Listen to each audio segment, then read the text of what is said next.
You recognize that tune, and you know it's time for Relics Radio. This is a family-friendly show, so the entire family can join us as we talk metal detecting and relic hunting. You can call into the show at 270-495-0315 or join in the chat and post any comments or questions you might have, and we'll get to as many of them as we can. You're listening to Relics Radio of Southern Kentucky and Middle Tennessee.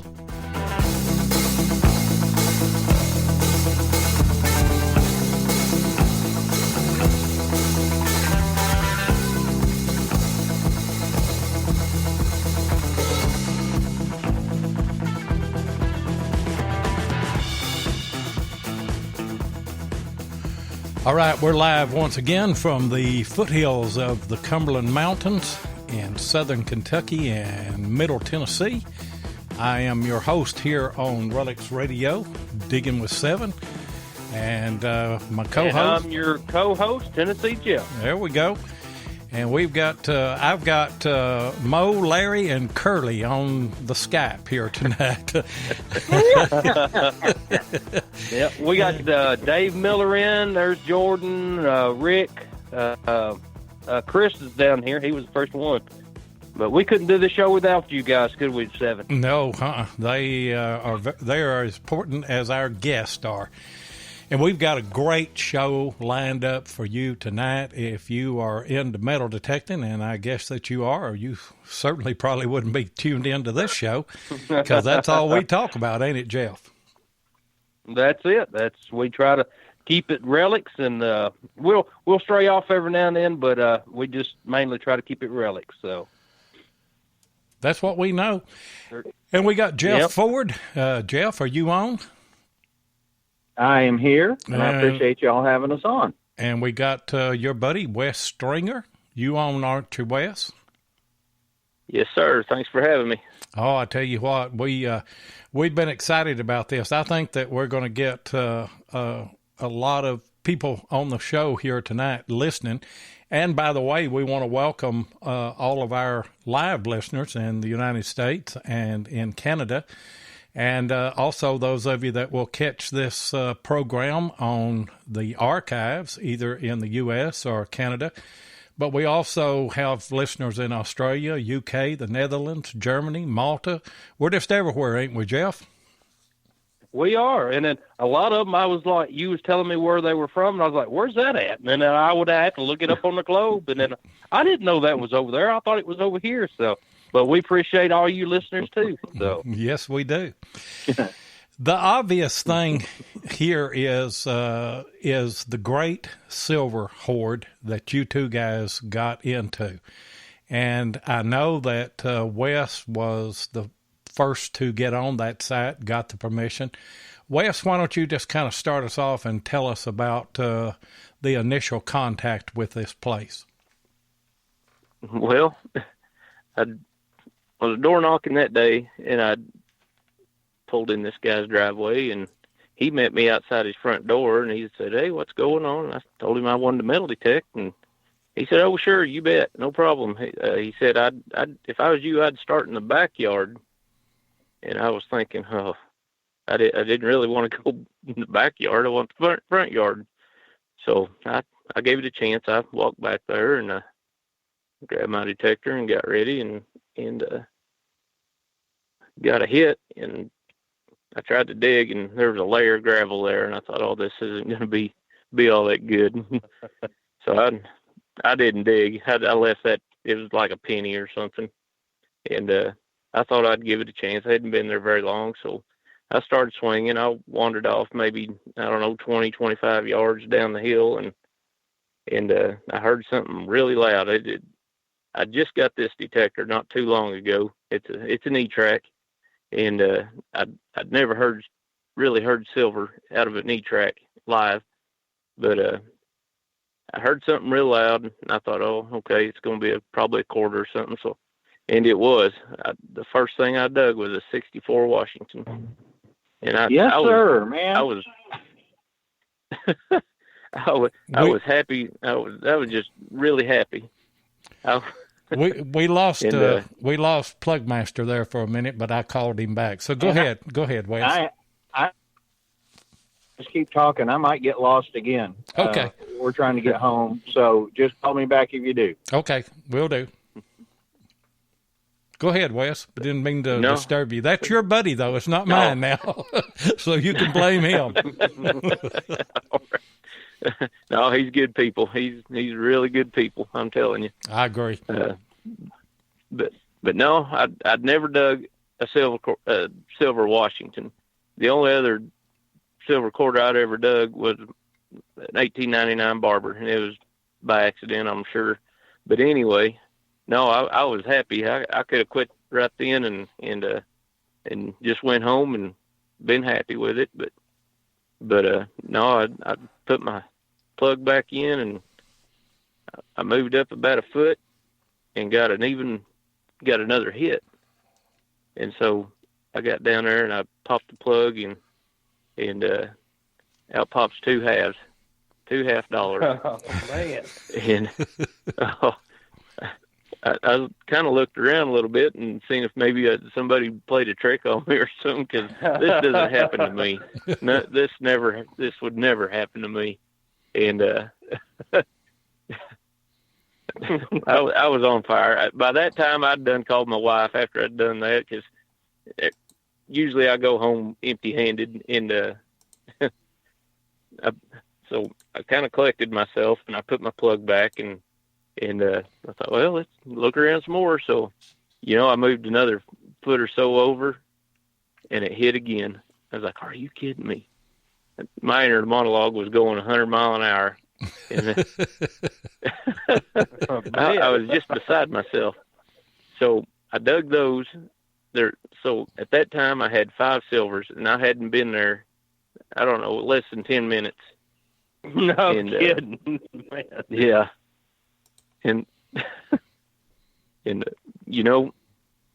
I kept swinging. I wasn't moving very far, and I just kept getting some little bitty blips, on the E-track, and I'd have to dig down just a little bit. But anyway, I kept popping $half after $half. And I think I sent Jeff the picture of the first 5. And by that time, I was just on fire. I just couldn't believe it. And before long, I had a trench dug that was 2 to 3 feet wide by maybe 5 foot long, and they just kept popping out. I'd abandoned the metal detector at that point. I was just using a pinpointer, and it was just amazing. Hello. We lost Jeff. Sorry. Yeah, we lost Jeff again. He's calling. We're just playing phone tag with Jeff. He's in and out of service there. Well, I call you at the top of the hill and you don't answer till I get to the bottom. I was trying to answer. I was calling you at the same time that you were calling me. And Wes, you said you abandoned the detector and just started using the pinpointer. If anybody hadn't seen the videos, they are on Plugmaster Ford on YouTube. And what's the title on those videos, Jeff? The first one was called Holy Cow. Huge Silver Hoard, I believe. And the second one was the Silver Pit. Okay, if you haven't seen those videos, you need to go and see them, because this is what... Yeah, most definitely. This is what we dream of. These are the kind of... this is a once-in-a-lifetime deal. You can almost safely say that you guys better enjoy this, because it probably won't happen again in your lifetime. Would you agree? Yes, sir. I do agree. But I noticed, it's terrible ground to dig in, full of rocks, wasn't it? Oh, yeah, it's brutal. There's a big chunk rock in there, and there's compacted clay, and it's hard digging. It's really, really hard. It just wore out by the end of the day. And a ton of nails too, wasn't there? There was lots ton of and nails. lots and lots.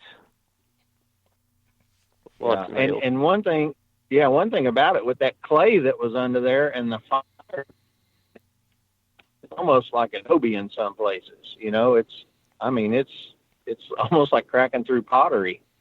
Man, it's pretty rough. I could tell whenever you were sticking your lash, and it's got a sharp point on it. And you guys were having to put a lot of pressure on that just to get in there with a lash, much less with a shovel. And Chris Hamsoff has put a link in just now to one of the videos. And so those of you in chat can look at that and click on that and go watch that video after the show is over. But I want to go back to Wes again for just a moment. Wes, you said that you had found, only one silver up until that time, and it was a barber? I'd found one silver quarter up to that point. I found several mercury dimes, but I don't get to find much silver. I just got this new E-track from a friend, and I'm still learning it, and I just had to figured out what silver sounds like on that thing, and no, I haven't dug much silver since I've been detecting, and this has been truly a treat. And then you get in this situation, and you guys know, Jeff, you and I, we found, we've been lucky enough to find some really nice stuff over the years, different things, and you have that adrenaline rush, don't you, Jeff, whenever you find something? Oh, yes, you sure do. I mean, it's once you see that edge of that coin, and it's like, what's it going to be? I mean, what is it going to be? I mean, you get excited, and you finally figure out what it is, and I couldn't imagine just coin after coin after coin. I mean, I would have to call the paramedics. I mean, that's just it. I would have to have them sit there with me as I'm digging these coins, and it was a great hoard of coins. And like you said, I mean, you're in a lot of trash and nails and stuff, and I mean, you're having to do it with a pin pointer, and I mean, that makes it even more exciting, you could say. So, one thing that I thought about, you always get that adrenaline rush whenever you make a good find, whether it's silver or whether it's a good relic, and you see it. You always have that adrenaline rush, but then here you are that first day, and you're pulling silver after silver after silver. And it looks to me like that just your psyche would just get saturated. I mean, did it just drain you that first day after so long? Well, actually, no, it didn't, because I was so excited. I didn't want it to end. I didn't want the sun to go down, because that meant I had to stop, because I didn't want to leave. I was super pumped for this hole, and I couldn't believe it. After I'd filled my hole in, it took me a little while, but I got it filled back in. I went over it with a detector, and I started hearing some more stuff in there, and I thought, oh man, I got to get back here tomorrow. But I waited for Jeff, so it was I didn't get tired of it. Well, that was great, that you brought Jeff in. Let me ask you something else. If you don't mind telling me, how many silvers did you find that first day?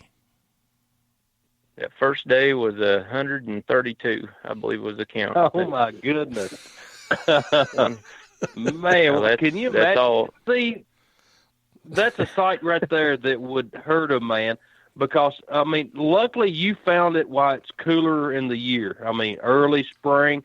Now, if you'd found that while it was 110 degrees outside, and you're sitting there digging and digging, your adrenaline would have been flowing and not realizing how hot you really were.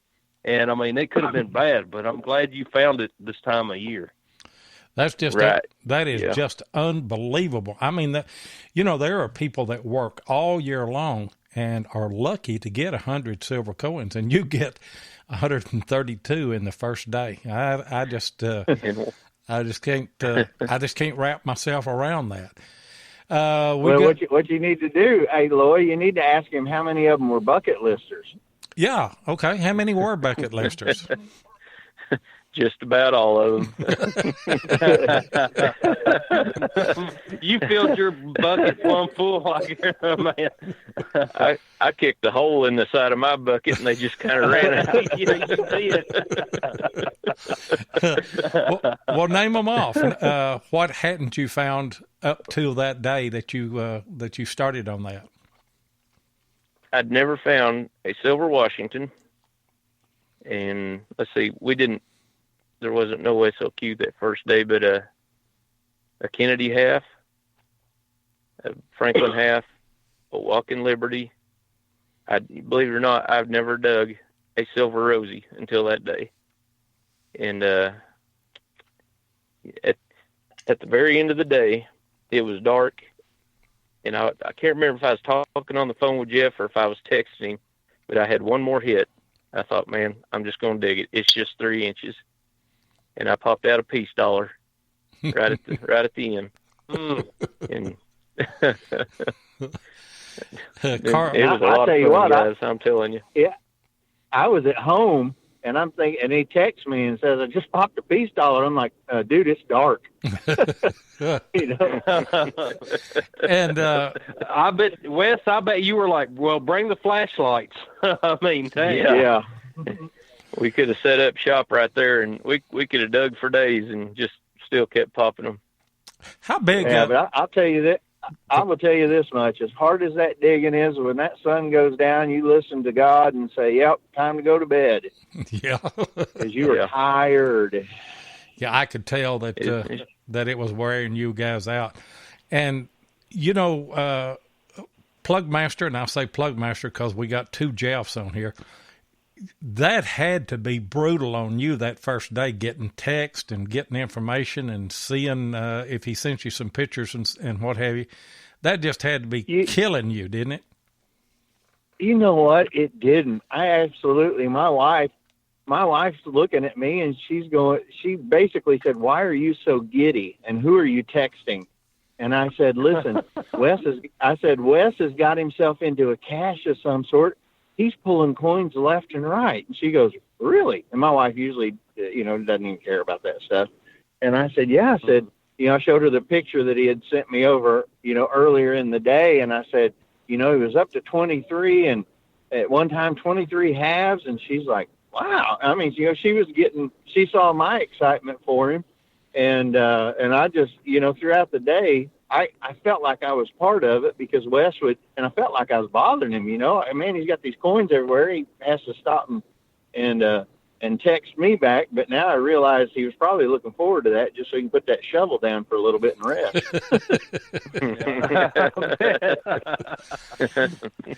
How big an area did all of those come from that first day there, Wes? That first day, well, the pit the trench that I had opened up was like 2 or 3 foot wide by maybe 4 or 5 foot long, and at one point in the trench itself, I was down about 18 inches, and they was just and that was all. That was all with his hand shovel. With my little hand shovel. Yeah, it was rough. My hand was sore the next day. I'd say I didn't care. I bet it was. Yeah.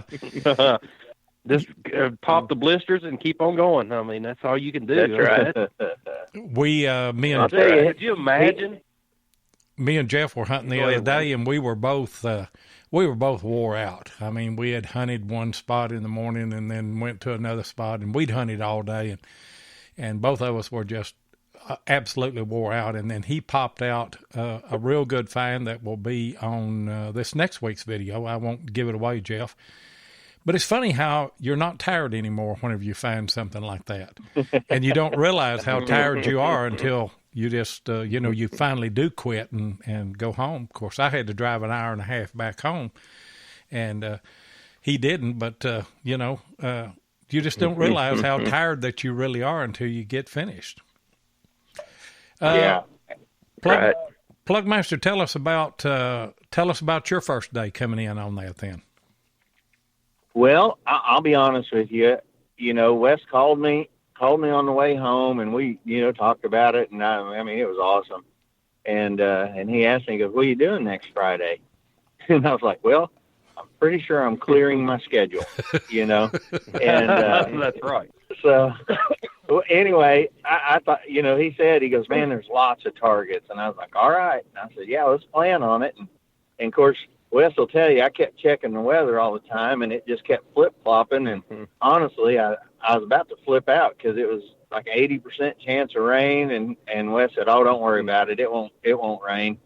And boy, sure enough, it didn't rain. The day before they changed it to 20%, and then we never got rained on that day, I don't think.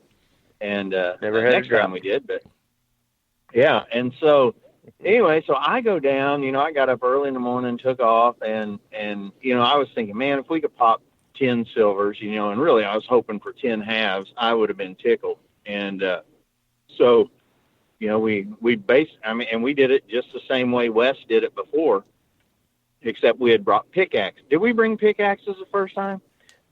Not the first day. No, I think we didn't. We didn't. No. We just went at it hardcore digging and realized that that's not the way to do it. But we basically went to where Wes, we started metal detecting at first, and I was just floored with the amount of grunts my machine was making. And even at some times it blanked, there was just that much iron scattered everywhere. And so Wes had gone back a little bit east to where he had found his big hoard the other day, that first day. And he starts digging some. Well, I'm circling around. Of course, I don't want to come right up next to him, and plus the CTX and the E-Track don't really like each other unless I noise cancel.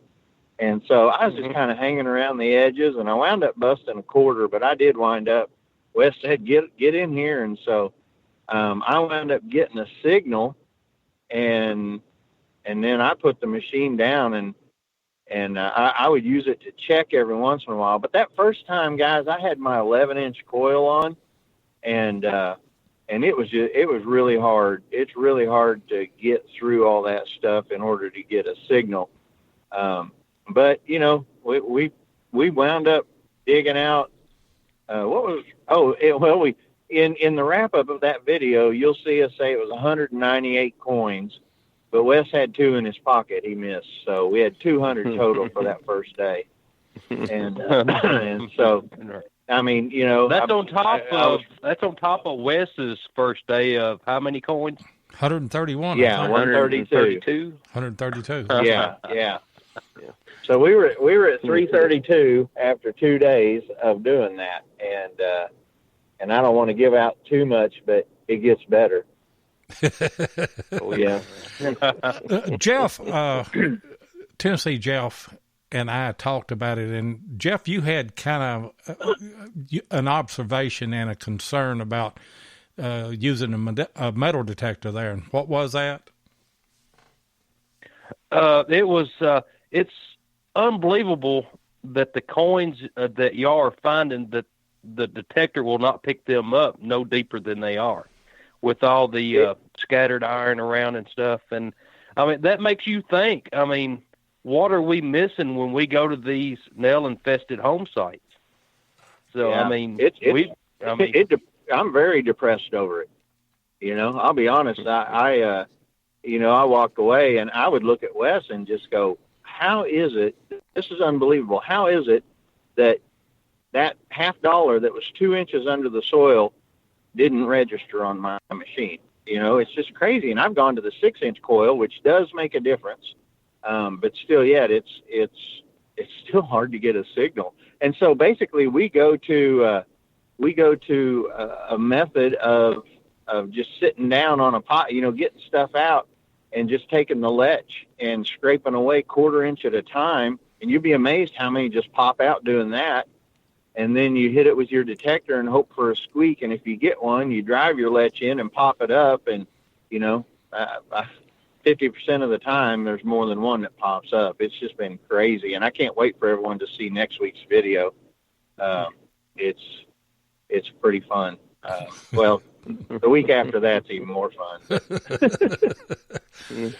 Yeah, I'm not gonna give anything away because and I was dying here in Kentucky because Jeff Ford would call me and he said, "You're not going to believe this," and he'd tell me, what they had found that day and everything. And you owe me a phone, by the way, because I drooled all over mine and ruined it.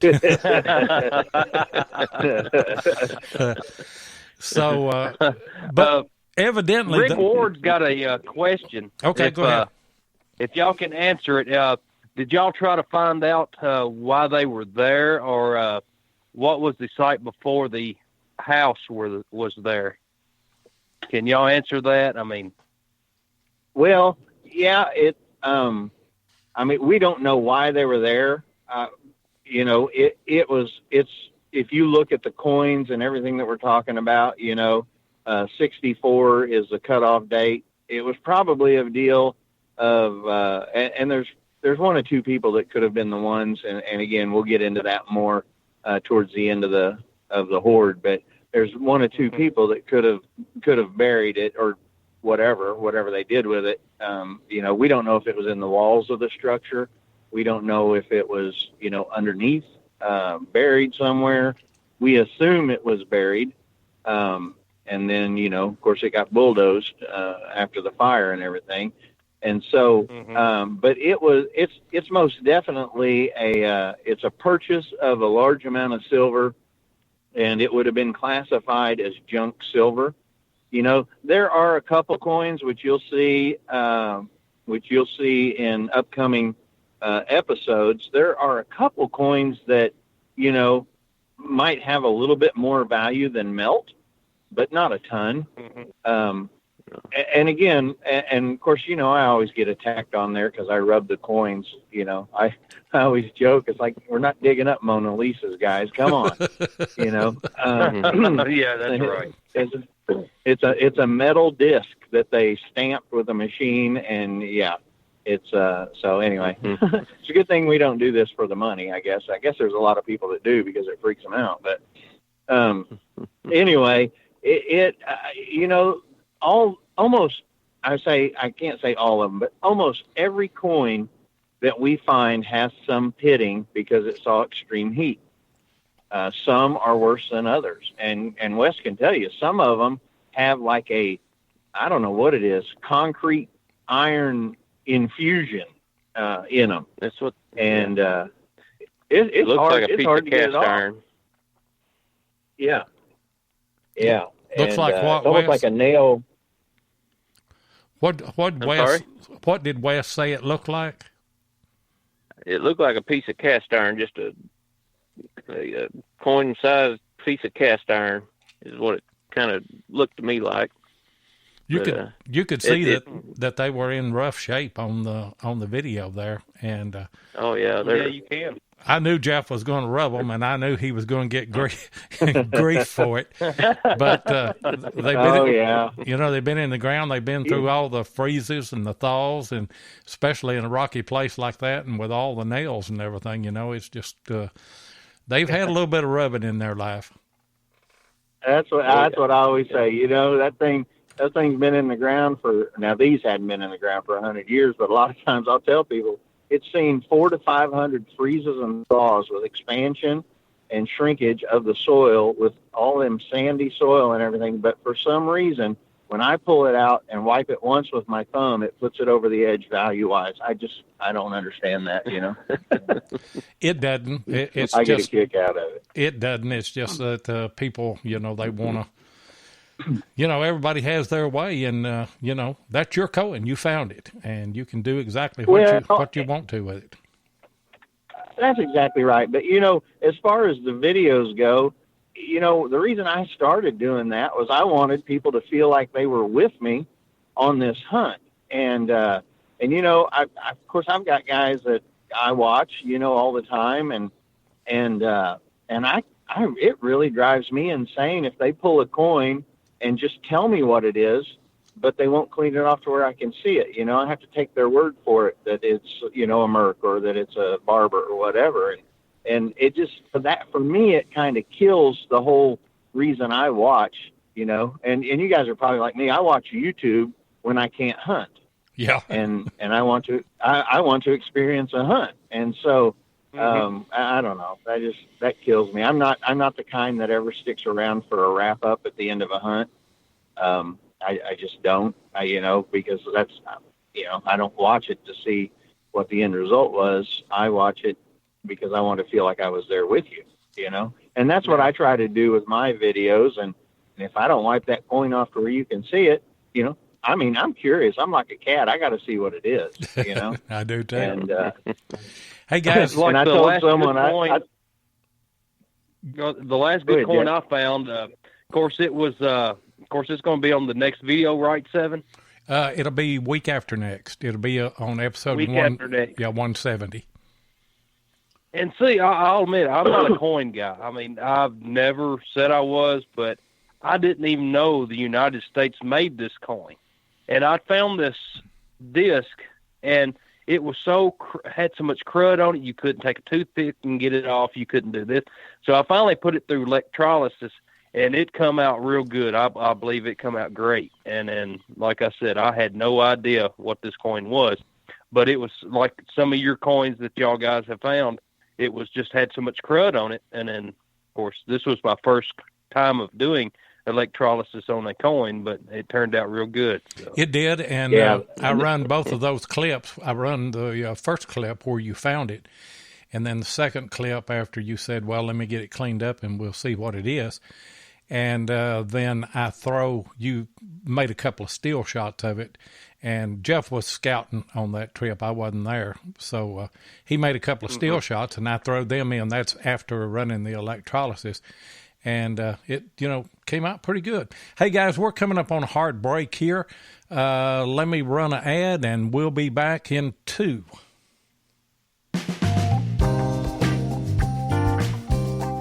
If your passion is metal detecting, then you know how much your success is based on the equipment you use. Let my buddy Tim Henderson of Murray Branch Outdoors in Murfreesboro, Tennessee, help you with that.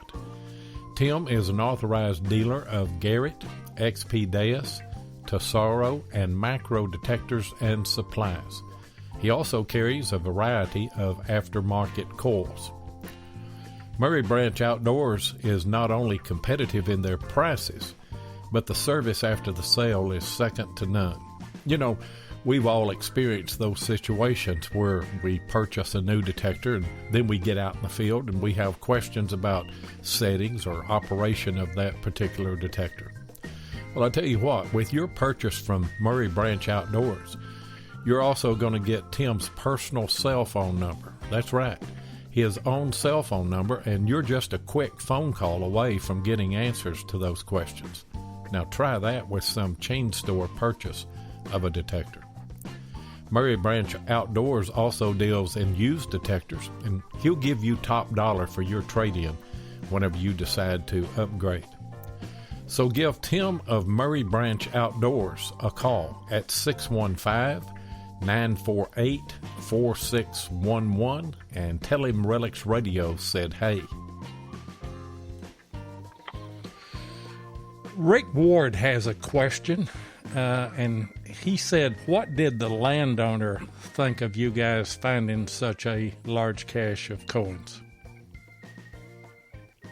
Well, he was pretty excited. Wes? Yeah, he'll. I really don't know how to answer it. The homeowner, he's a great guy. He's super cool about this whole thing, and he was like, well, yeah, sure. He wants to see what comes up next. I mean, he's just like the rest of us, but I mean, he's not a detector or anything, but he's just super cool with it. He's like, yeah, get in there and get it. Nobody else is going to. You might as well. So he just thinks he's just really happy for us. So and guys, honestly, he's out there 10 to 15 times every day with us. he'll come out and he'll go, "Oh my goodness, did those all come out of there?" You know, he just he gets excited right there with us. Now I will tell you that he kind of blew our theory that we had going at first, you know, because we were finding these different shades of glass and different shapes and everything, you know, pieces of it. And so, you know, we've thrown together this theory of, okay, it's multiple jars and then even maybe a little pottery, you know, because honestly, a mason jar can't hold what we found, not even a half-gallon mason jar. Right. And and so, you know, he came out, I don't know, it was our third time, I think, and just squashed it all. But he goes, "Oh, I know what that is. I know what that is. You know, that's to a wine goblet or something." And he told us, he said, "Oh, I had a bunch of glassware in there when it burned." And so that kind of, now we have found one pretty good sized mason jar bottom. But you know, it's just one. And so, and we've also found parts to what we think might be a trunk, hadn't we, Wes? Yeah, we've dug up quite a bit of wood out of that hole, so I'm kind of thinking it might have been in some kind of wood crate or trunk. Well, y'all have done more. We had that. Y'all have done more than they've done on Oak Island so far. I'll tell you that. You have. And you haven't spent millions of dollars doing it either. Yeah, I just pray we don't have to go that deep. Me too. Yeah, but you would if you had to, I promise you. I don't know. It gets awful wet and mucky, doesn't it, Wes? Yes, it do. Yes, it does. Yeah. How many trips have y'all made to that site now? How many times have you went digging? I've been there 4, and Jeff has been there, 3 times, 4 times, 3, yeah. Yeah, I've been there 3 times. So all total 4 times it's been dug on. The initial hole then, how far have the finds spread out from that initial hole? This is the stupid part, isn't it, Wes? Oh, yeah. Not too far at all. I mean, would you say, Wes, that by the time our 4th dig was over, we were maybe 10 foot by 10 foot? I think that would cover the whole, yeah.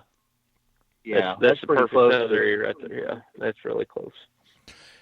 But we say that, and I'll just tell you, the last time we went, we started a little bit on Friday night, and we found a fair amount, and so I said on video, you know, how many we had found that night. Well, we got back to Wes's house, and I was 3 short of what I said. And whenever we were getting ready to leave, I pulled them out of my pocket, and I was putting them in, you know, a little sandwich box just to, you know, for transport. But obviously some fell out. And so that next morning I told Wes, I said, I'm going to go look and see if I can find those 3 that I lost, apparently. And I wound up finding one of them, but I kid you not, I'm 30 yards from our dig site, and I get a signal and pop a 3-inch Franklin half. And I'm like, oh, brother, here we go again. But there's no telling. You know, it got dozed. We are very fortunate, and we're in a pocket. But, you know, we sit there and talk about it. What if it went across this whole yard at this, you know, rate of pulling them? I mean, it'd just be crazy. It would be crazy. We don't know. You know, that's the thing about it. You don't know how many are there. A person would be able to hunt that with a metal detector for years and probably pull silvers. Mm-hmm. Yeah. I mean, you know, you're not going to get the deep stuff, but there are shallow signals, but it's just so hard to work with a detector. Yeah, Deus Digger, how old is the site? 30s? Well, yeah, the structure was built in the 30s. Okay. But basically, the ground's 6,000 years old. Jeff Miller wanted to know, is this story on YouTube? Yes, they have 2 episodes out. The first, it's on Plugmaster Ford is what you need to look for on YouTube. The first one is Holy Cow, and the second one, Jeff, remind me what you said that one was? The Silver Pit. The Silver Pit. and there will be 2 more videos unless y'all go back and start more, right? Well, and that's a bad thing about it. We're kind of on hiatus for a little bit. We both got a lot of stuff going on in our lives right now, and and of course DIV is coming up, and so I'll be gone for that week and then this week. But I think the week after DIV, we're going to try to rustle up and hit it again. Isn't that what we've decided, Wes? Yeah, I think so. We'll let that place settle down a little bit, and then we'll get back after it. Let's see. The first one, is it the Silver Pit, the Hoard grows metal detecting? That's the second one. That's number 2. Okay. Yeah, that's the holy cow, that's the huge second Hoard found. Yeah, that's number 1. Well, I'll just tell you. I'll just tell you. Yeah, as far as number 2 goes, and I don't know if you guys noticed, there wasn't a whole lot of editing had to been done there, because basically what it is, I turn on the camera and watch Wes dig for 16 minutes straight. I mean, to me, that's the most incredible live dig you could put on YouTube.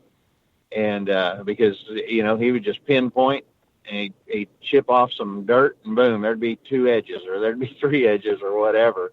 And so the whole thing, and that's what was crazy, is my battery was dying on my camera, because we'd already, done the first part of that video, and I, like a dummy, didn't charge it up before I came. The battery usually lasts a long time, but anyway, I felt bad. I thought Wes had dug a lot more coins out of that hole than he had on camera, but going back and watching it, I think he pulled 17 coins out of it, and you can see in there how deep he is.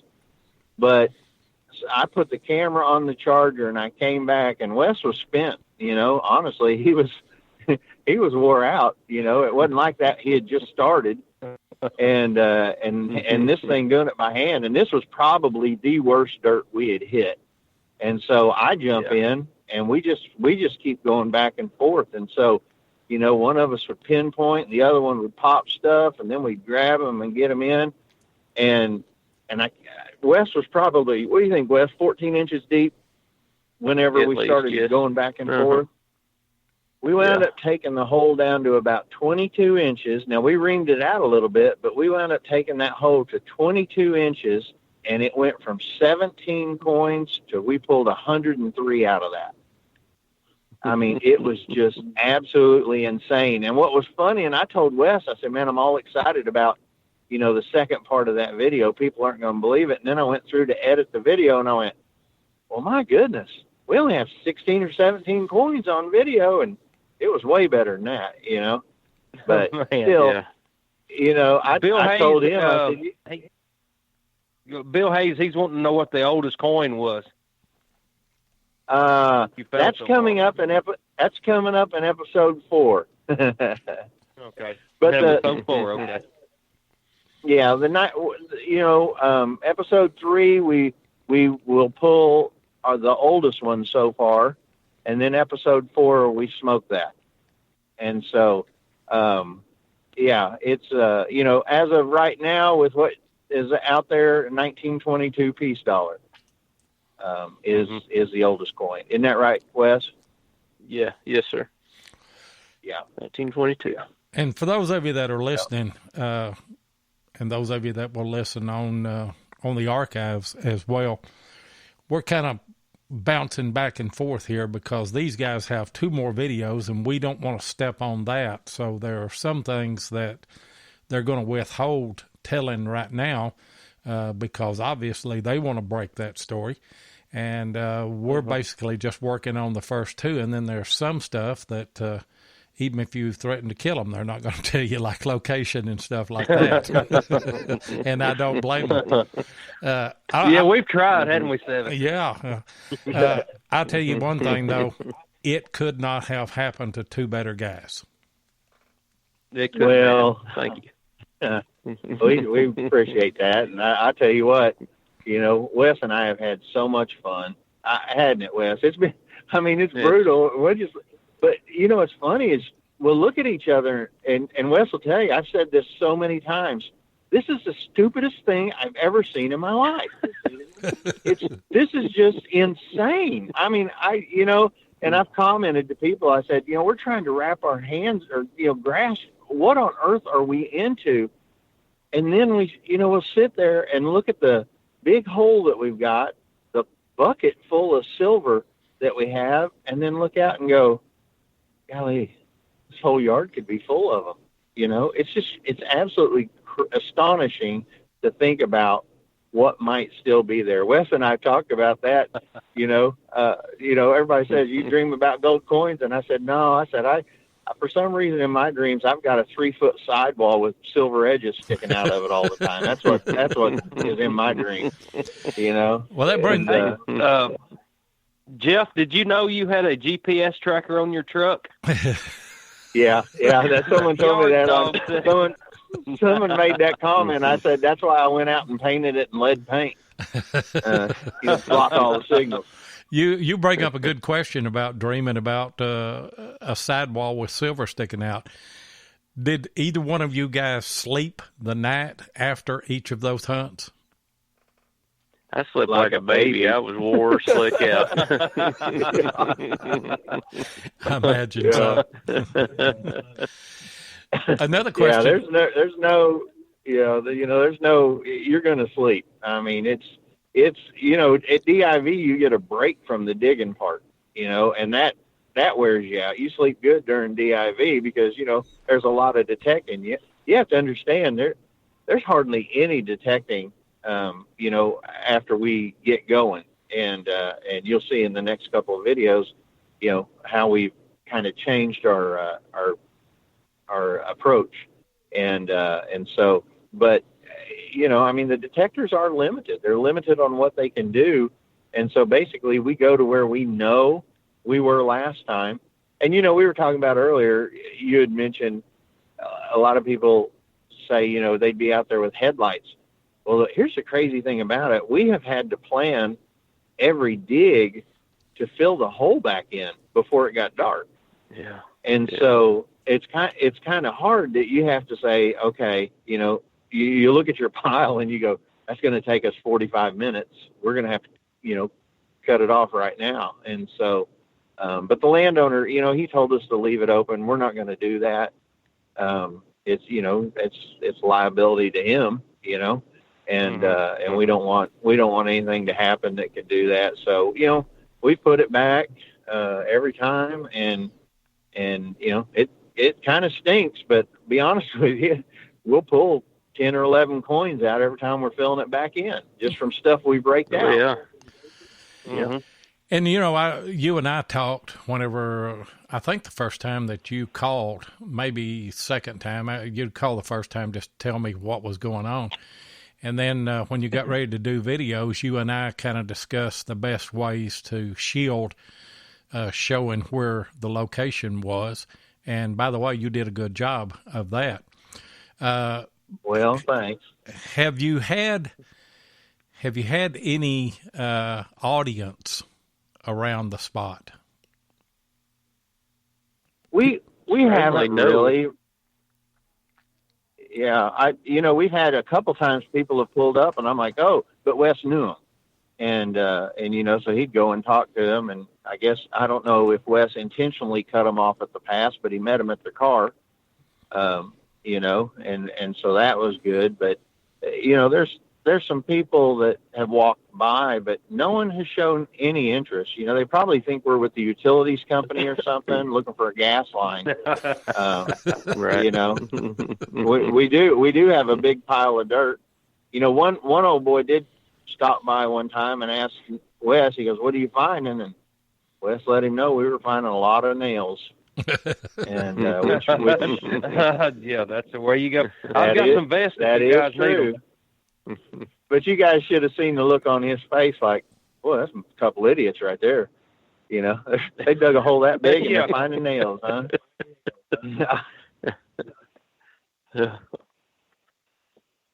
Oh, it's been a lot of fun. Yeah. Hello? Oh, I bet it has. Oh, yeah, we're unbelievable. I think the funnest part is the anticipation going in. Honestly, you just sit there and you go, okay, which way are we going to go? And I'll be honest, we started the hole. We've gone south and we have gone west. And if you look at the first video, there for a while, we were migrating north, and we abandoned that and just went south. And so, because Wes got into a bunch. And so it's exciting to me because I think that north side, and of course he got into another pod east of that main hole as well. So, it's exciting to me, on, our next dig, because the direction, I think, Wes, we've discussed, we're going to go north, right? Go north.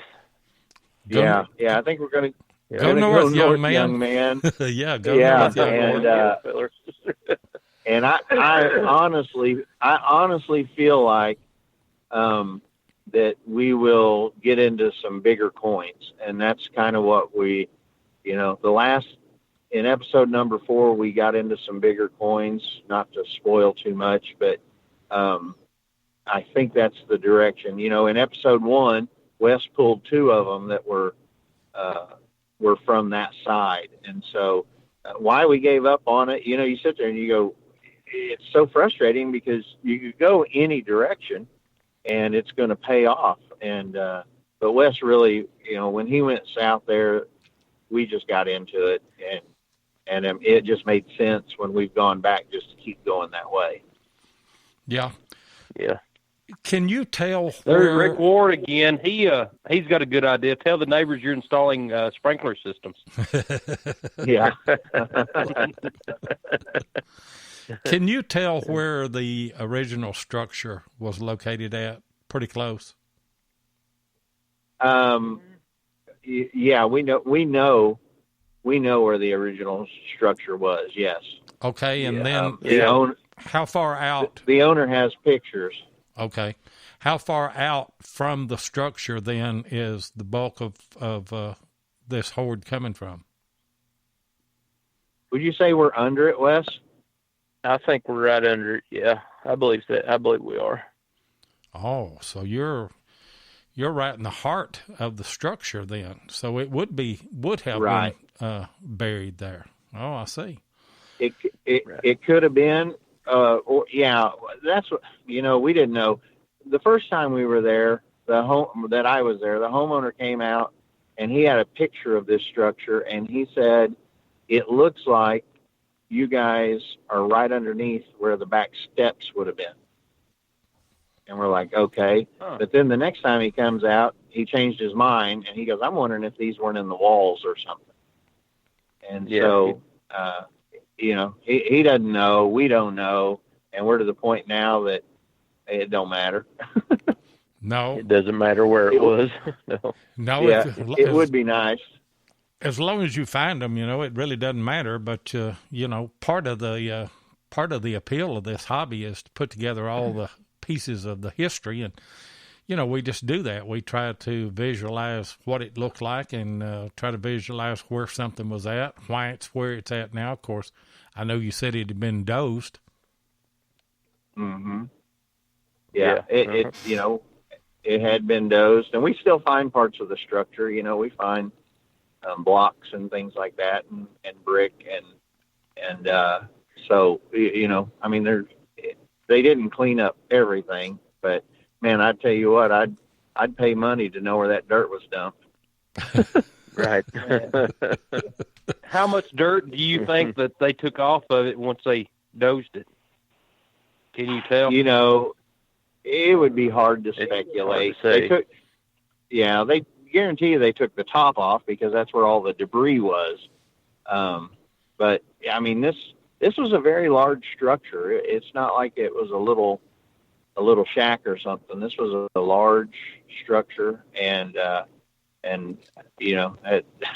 there's no telling. I mean, there was a lot of dirt pushed in order to get this back to square one, like it looks. So there's no telling, where coins are.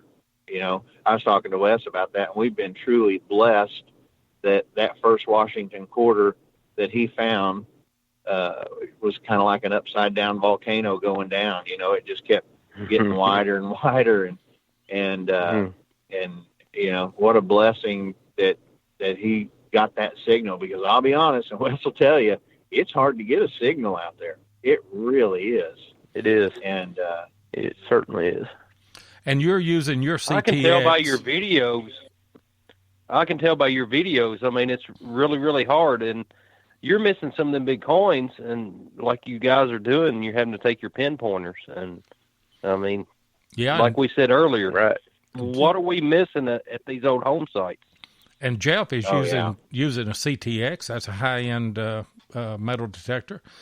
And Wes is using an E-Track. That's an equally high-end metal detector. And so, it kind of makes me wonder, what we're missing. And, and obviously the nails are masking all of that, but it just reinforces what we've already known. You got to get the junk out of the way to reveal those signals. And just a matter of how much you're willing to work. That's true. And, one thing that I've done, and I reached out, I just thought it'd be a great opportunity. The Equinox, Mine Lab has Equinox out. Of course, I'm a Mine Lab guy, but they have the new Equinox out, and I don't have one yet, but they are talking about how well it works in iron. I have friends that have one, say how well they work in iron. And I threw that out, just through some channels to Mine Lab, that, boy, it'd be neat to get one of those machines out here. I really don't want to borrow one of my friends' machines, but it would be neat if they wanted to just spotlight and showcase and see how it does. I'm curious about it, just see if they wanted to get involved and just pick it, because we're having trouble, honestly. We're getting through it. But it would be nice to, I'd like to see what it could do there. And I think that would be a great platform for them to, because we've put their two best, the CTX and the E-Track, to the test, and it'd be neat to see how this one does. Just getting all the reviews on how it works in iron. Yeah, I've been hearing all those and seeing some videos and everything. So there you go, Debbie, with Mine Lab. There's an opportunity to showcase the new Equinox, and I'd be interested to see what it would do. I would also be interested to see what an XP Deus. They say that they are really good in the nails. I'd like to see those two machines on your site just as a test, just to see if there is a big difference between picking the signals out in all that iron. Oh, yeah. Yeah, I would too. Definitely be. And then Missouri Mike, he put, you can use my Harbor Freight machine if you want to. So there you go. Now Mike's sitting right next to me, and I will slap him if y'all tell me what he texts. Okay. Well, he asked earlier, I was trying to get to it. He asked if it was topsoil or red clay on top. Yeah. So it's a mix, isn't it, Wes? There's a little bit of everything. It's a mix. So you can go down, 10, 12 inches and find a little bit of topsoil that had been pushed around, and you could be 6 inches and have red clay, and it's just a mixed bag everywhere. Everywhere we've been. It was so funny. Can you tell if this farm has been plowed since the structure has burnt, or has it just been natural? No, it's been dozed. Yeah. Okay. Yeah. After it's been dozed, it ain't been messed with since. No. Okay. No. Is there a certain depth where most of the coins have come from? They're from 3 inches to what? You may not be able to give that away, Wes. How much stuff? Yeah, I don't. Yeah. Deep. They've been 3 inches to deep. I would say the bulk of them are between 10 inches and 24. Would you say, Wes? That's pretty fair shot. Yeah. Uh-huh. Yeah, I would say of what we know so far.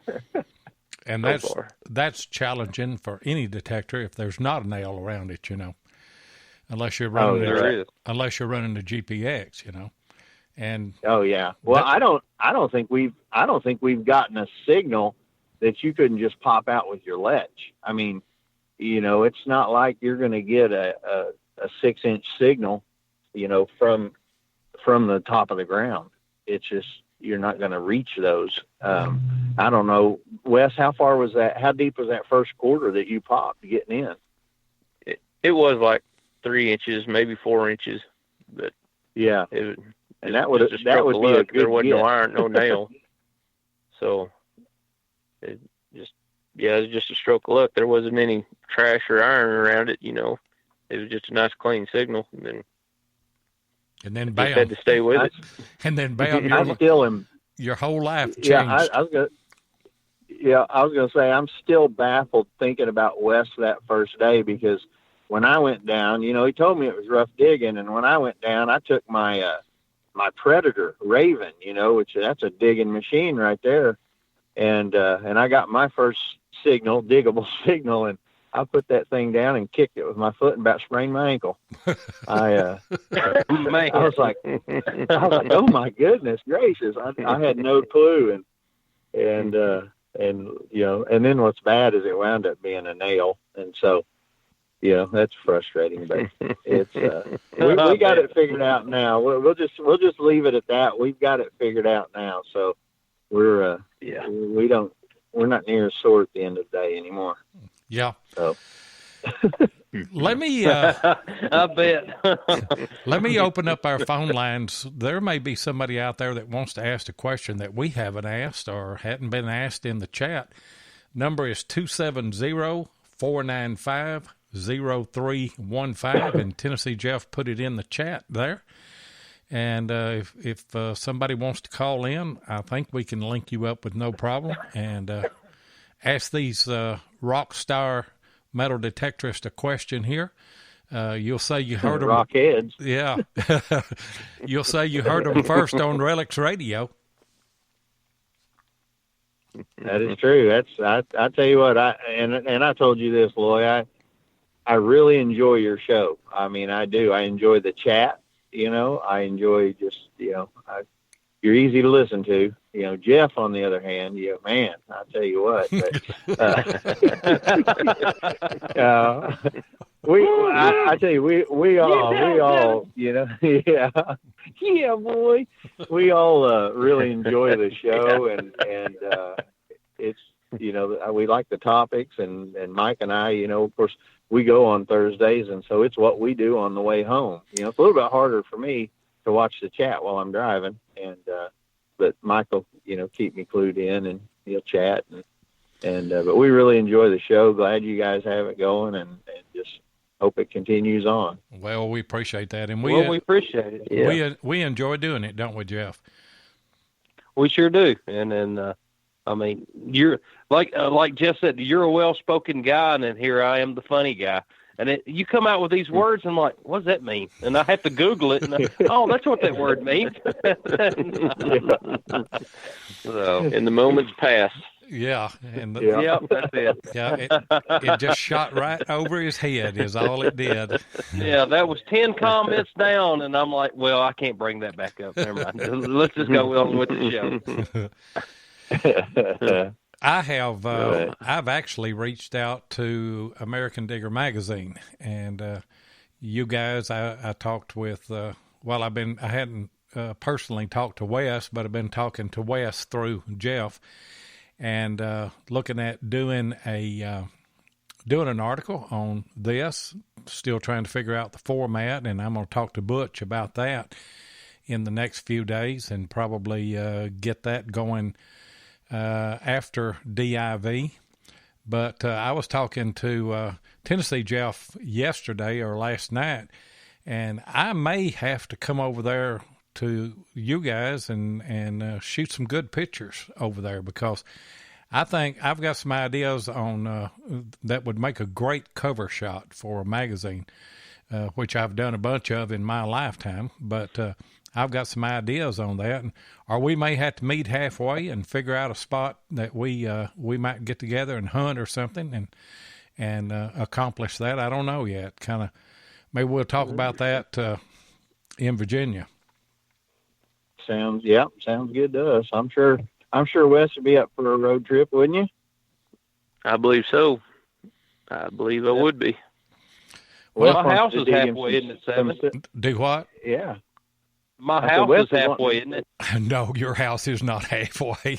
My house is closer to halfway than your house is. You're another hour and a half from them. Well, you guys honestly are halfway to DIV for us, so yeah. Well, that's true. Wes is not going to DIV, is he, or is he? He's not, but we're going to gear him up for it. He's we've talked with him about it, and I know it's something that he would enjoy, and he would be a great addition to our group that goes. And but he's got to get the bug first for that Civil War stuff, and we got to get him on some stuff. It doesn't take much, I tell you, to get the Civil War bug. 1 or 2 3-ringers, and you're hooked. At least that's the way I was. I never set out. I never set out to do Civil War hunting like Jeff did. That's what he started on. But yeah, that's what I started on. But I'm sitting here thinking, Plugmaster Ford, what is Wes going to find while you're at DIV? So I mean, there you go. You're going to find a few bullets, and then so you're going to sit there and like, man, I wish I was back in Missouri. Man, what's he finding? So. I'll send him pictures. I'll tell you this. Yeah, if he opens that hole, I mean, he's more man than I am, because if he opens the hole like we've opened it, and then has to fill it in himself, that's a lot of work. my chat is still going, and Dennis is on here, and Dennis said his house is halfway. If that's true, Dennis, we might just meet up with you. And hunt with you and get everything going in like that. We're way across the state, though. It's not like you get to the edge of Missouri and you've got there. You got to go all the way across it to get to us, because we're quite a ways. Well, 7. If I had all your money, you just book a Lear jet, and we'll just fly out there and meet them somewhere. So. There you go. You've had too much. You've had too much sun, or I don't know what's wrong with you. You've had a brain freeze or something other. Yep, there's Barb in the house. She's finally here. So she said she couldn't remember Thursday at 7 for some reason. I don't know. Yeah, well, better late than never, and you can go back and catch the archive. It's a great show, I tell you. The Great Silver Hoard in Missouri. We've got Jeff Ford and Wes Stringer on the show tonight. And I tell you what, it's been a great show, no doubt about it. And we're going to leave the lines open for just a little bit more, 270-495-0315. If you want to talk to either one of these guys, they may or may not be able to answer the questions that you have, because they're only halfway through their videos. Plugmaster, do you mind telling what coin count that you're at now from this 10 by 10 spot? Well, off the top of my head, I can't throw it out 100%. I know I had sent you 1,425, but we had some communication problems. We're a little bit shy of that. We're between 1,000 and 1,500. We'll just put it that way. Right now, it's just shy of, it's around 1,200, I think. Isn't that right, Wes? We haven't done the official math. Pretty accurate. It's pretty close to 1,200 coins right now, with almost half of them being halves, which is stupid. It is stupid, and you sent me a tally on some of that stuff. 333 Franklin halves, 165 Walker halves. That is absolutely unbelievable. And I agree with Becky. Holy silver. Yeah. Well, the thing that baffled me is, when we get all done, of course, we carry out our fines and everything, but Wes started weighing them. And I was like, hey, that's a good idea. And so our last tally, after it's all said and done, we've dug 22.5 pounds of silver. Man, So- 22.5 pounds. Which doesn't sound like much, and Barb is not going to like what I'm fixing to say, but if you melt all that, you got a pretty penny of money right there, more than you have in face value. Right, sir. Yeah, way more than face value. It's a nice little collection, and but yeah, well, I mean, we're both chomping at the bit to get back, and it's probably a good thing that we have to take a little bit of a break. Wes has got some exciting stuff going on in his life, and so we really need to put things on hold for a little bit. And that's one thing about it. It's been there, since the mid '60s. It's probably going to be there for a couple more weeks. Oh yeah, it will be. And then it was sitting there waiting on you and Wes the whole time. So, and if we can get Wes to go to Virginia, he's the kind of guy that'll find a pit, isn't he? Oh yeah, that will have like no to trouble think so. digging a deep hole. Yeah. And I'll tell you what, after all this digging, I might pass up one of those signals. Well, I tell you what, Barb said, you can't leave sell it them for and we'll buy them.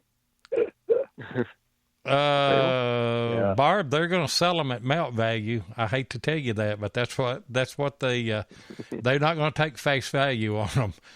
But it's kind of like you said. The most of those are in pretty rough shape, with the residue and everything on them, aren't they?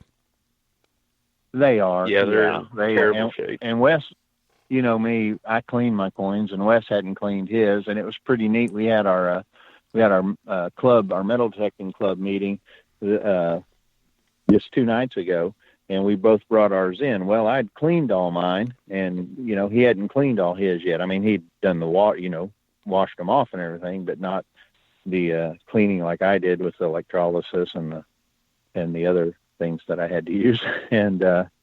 And so it was pretty neat to, I took some of the guys over and I said, I want you to look at how these coins come out. And Wes had a half there, and you couldn't tell what it was. I mean, No. You honestly could not tell if it was a Walker, if it was a Franklin or a Kennedy. You had no clue.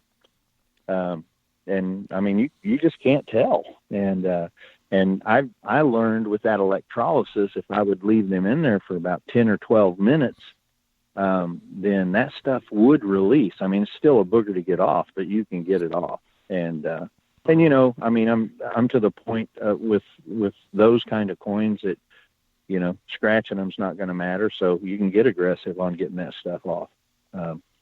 It's the iron that's stuck to them is the thing that's kind of hard to get off.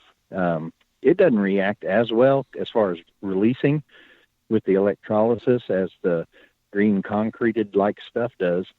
But I have figured out that I can, on a lot of that, I can take a razor blade and just go in and get it to release that way. So, but it's and that's a lot more aggressive than rubbing a coin in to take a razor. Oh yeah. Yeah. Oh, if they ever saw what I was doing, to get these coins to where you can tell what they are, they would probably be trying to lynch me. Mike wanting to make little army men out of them. So. Yeah. That's that's what we ought to do. We ought to just melt them down and make Plugmaster coins or something. That's our guys we all hunt together. I kind of refer to them all as the Plugmasters. Yeah. And yeah. Oh man! So what does Mike think about this hoard y'all found, or Wes? You found? Yeah, Mike sure wishes his day off would have been on Friday. Isn't that right, Mike? Hello, Mike. You're going to have to take a sick day. I can hear you in the background. Yeah. Yeah, that was him vomiting. No, I think he is very happy for us. I mean, shoot, I'd be happy. I mean, just as long as someone we know. I mean, I don't know. Right. He's not upset. He's definitely not upset about it. I think everybody would go, man, I wish I would have found that. I think everybody thinks that way. And, but I mean, he's not mad or anything about it for sure. Well, I know there are. To a certain degree, all of us, that's what we're in this for. We always dream of finding something like that. But I'm as happy for you guys finding that as if me and Jeff had found it, because we're good friends and just happy for you. And I know Jeff feels the same way. Yeah, I do. I feel the same way. And I appreciate it. Me and Jeff can say we knew you guys back when. Yeah, back when we'd only pop one silver a day, huh? Yeah, whenever you just. Can I have your autograph at DIV? Yeah. We're gonna. Hey, I'll tell you. We'll set Jeff, up a table. I'll tell you this. I'll let Jeff carry my shovel. How about that? Okay. Oh, I'm about to pee in my pants. Oh, I'd love to do that. I'll dig your holes for you too. Yeah. Well, you guys are on course for what? 500,000 silvers this year? Yeah, I think I figured it up. I think I told Wes. Or Mike. I said, yeah. Right now I'm on pace for 3,500. Silvers, and Wes is way ahead of that. Yeah. How do you guys divide that up whenever you're both in the hole there, digging and popping and filming and everything? Y'all got some kind of system worked out? We're just putting them all in one big pile. Yeah, the last few times we've done it, we just throw it together, and at the end of the day, we split it. And honestly, I've told Wes he doesn't have to do that. I mean, I just enjoy doing it. I mean, honestly, I do. I just enjoy getting down there and digging, and we have fun. And it's just, I mean, it's really fun just to sit there and I love to count it up, as we go. And it is fun, but it's really hard work after a while. You kind of earn your pay after all that. So, yeah, I think 50-50 is pretty fair. Yeah. Well, and I mean, we're not definitely not doing it for the money part of it, No, we're not. That's a bonus that they're worth something, but that it's the whole treasure hunter, the treasure seeker mentality, which is what drives that. It's not, how much can we make off of this cash? I mean, you think of Mel Fisher and what he did, his whole thing was about making money off of his dives and everything. And that's great.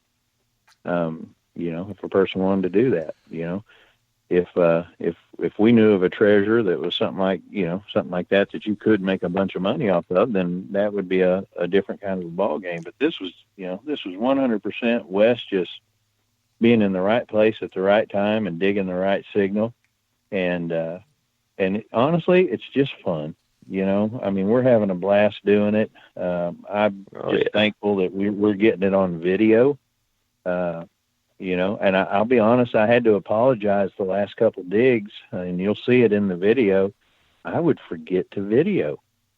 I'll be honest with you. It got to be so much that I would sit there and go, oh, good gracious. I forgot to video. And so I do a lot of catch up, but I think everyone will understand, when you have that hole open, you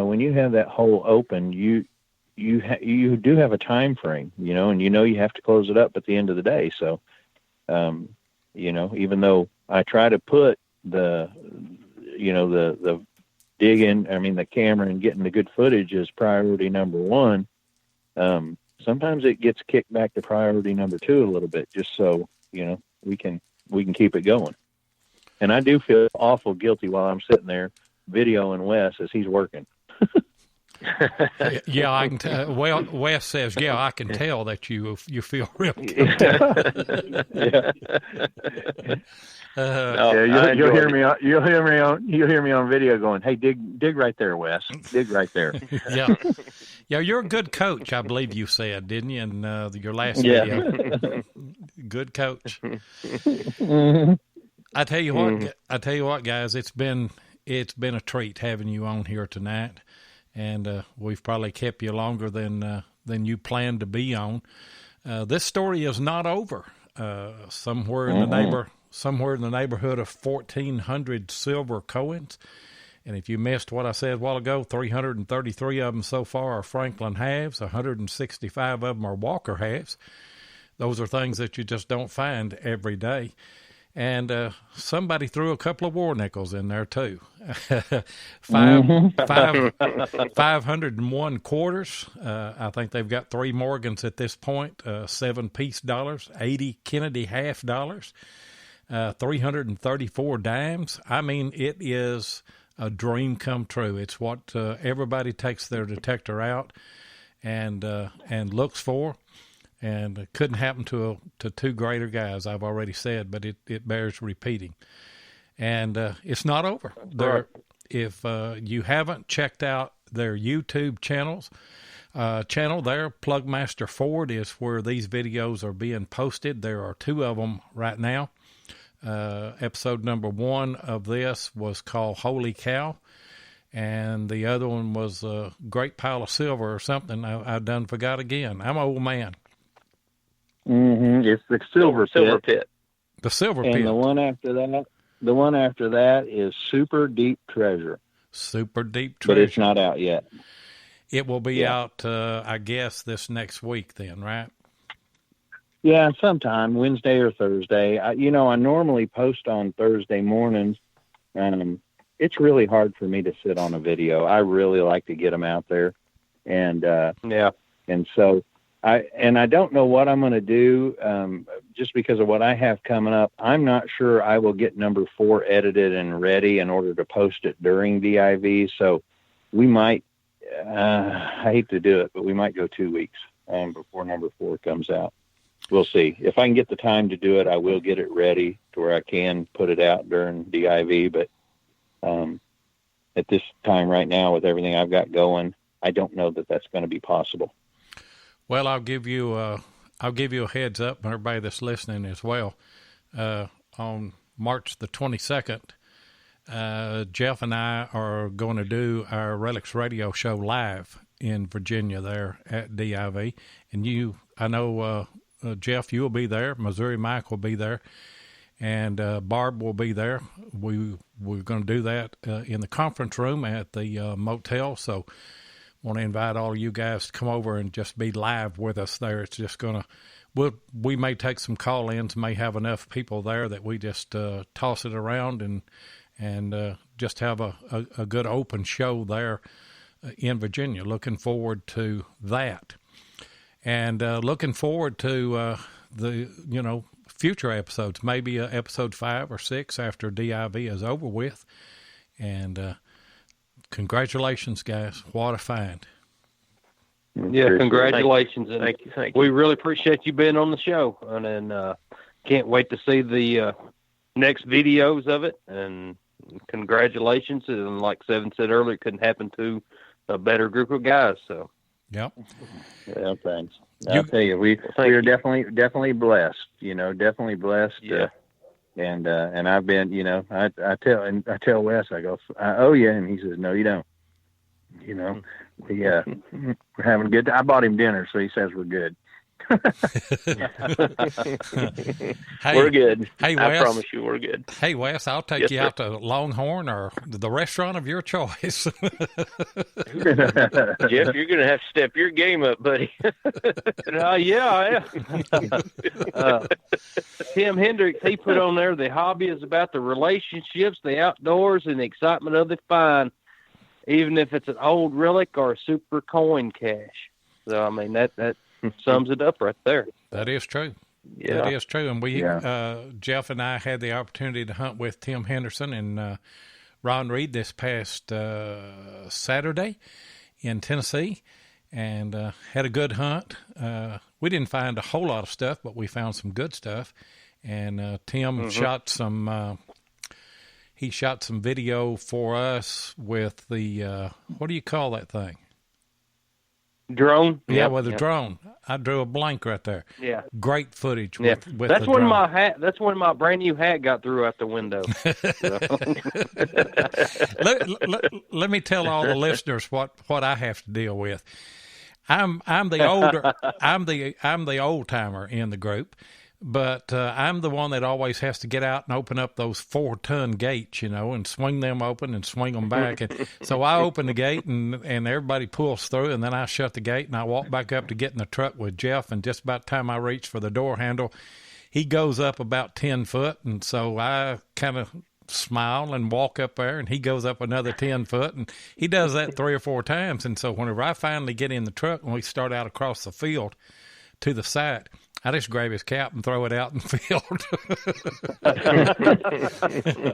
That's just the kind of guy that I am.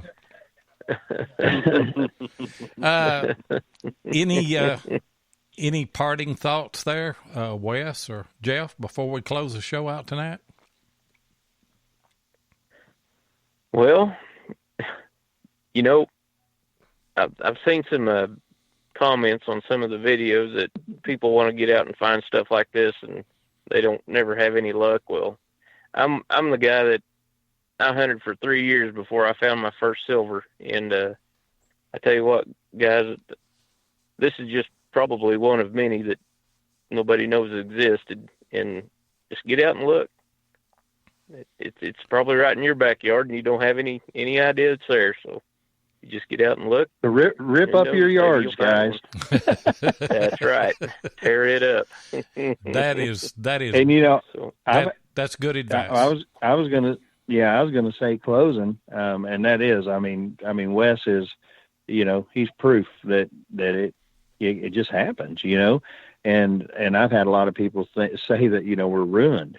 And I will just tell you, I busted a Merc today and I got excited. So we're not ruined. We still have the love, we're finding the coins. I was a little perturbed because I couldn't get over an Indian today, but, we, I don't think it will ever, cause me to not enjoy the hobby and what I enjoy doing with it, And it's just, it's kind of a deal of, all right, well, say we pull 3,000 coins out of here and we finally call it done. Well, I'm going to go out and see if I can get 3,001 somewhere. It's just that drive of it's a game, the whole thing is a game, and you want to be successful. And so, it's really, it's an unbelievable cache of coins, and we know it's going to end. We don't know when, but we do know it's going to end, and we'll just go back to, what we're doing before that. And, hopefully stumble on another one sometime. I know we probably won't, nothing like this, but who knows? You never know. You never know what's in the ground. Never know. That's why we get out. And, that's exactly right. And it's always the thrill of just seeing what is in the ground, not hearing the signal, trying to guess what you think it is, and then the anticipation of pulling it out. And every once in a while you get lucky, like you guys have. And, you don't find anything sitting on the couch. You got to swing the coil. And, there's treasure in your area. I don't care where you're at. You just got to get out there and find it. But we do appreciate you guys coming on and being such a good guest, and we'll follow you. We'll follow you till the bitter end on this right here. We sure will. All right. Good luck. I hope you do find the 3,000 or 4,000. So yeah. Oh man, we'll find out. Wouldn't that be something? Yeah, it would be something. We will. For sure. Well, thank you guys again. And Wes, thank you. I've enjoyed it. I wish I could have got to hear a lot of Wes's story, when I was in and out of cell service, but I know a lot of it. And I mean, honestly, it couldn't happen to a better guy as far as Wes getting in on that whole thing. And I'm just tickled to death with all the bucket list coins that he's marked off, It's we told him when he got that E-track he'd find a lot more silver, but we didn't think it was that much. Yeah, you didn't think it was going to be this. You know, I've never found a walking Liberty, never found a standing Liberty, and like I said earlier, I'm not a coin guy, but I mean, right, that they're still on my bucket list. I mean, I would love to find them. So, I mean, yeah. At 7 says You're I'm not not gonna- hunting the right home site. Yeah, You're not going to find a guy. You're not going to find a guy like me. Too sorry for you, Mister 2 plates a week finder.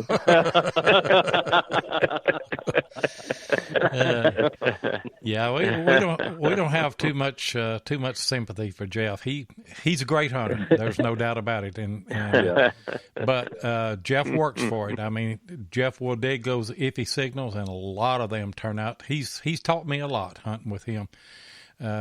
Even me being older than him, an old dog can learn new tricks.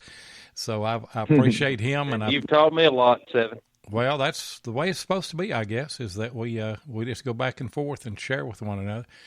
We certainly do appreciate everybody that is in the chat tonight, everybody that's listening to us live, and also everybody that will listen to us on the archive. And if all you guys will stay on the line, I'm going to mute you and close the show out, and we'll say our goodbyes after that. And want to remind you that we will be here again next Thursday night. Our guest will be Bill Marsh and Mark Hoover. Looking forward to that show. And I also want to remind you as we close out, if you like metal detecting podcasts like this, be sure and check out Beyond Sight and Sound, American Digger Relic Roundup, History Seekers, All Metal Mode, and Hardcore Metal Detecting. I listen to all of those channels and highly recommend every one of them. There's always some good guests and always some good content. So we'll see you next Thursday.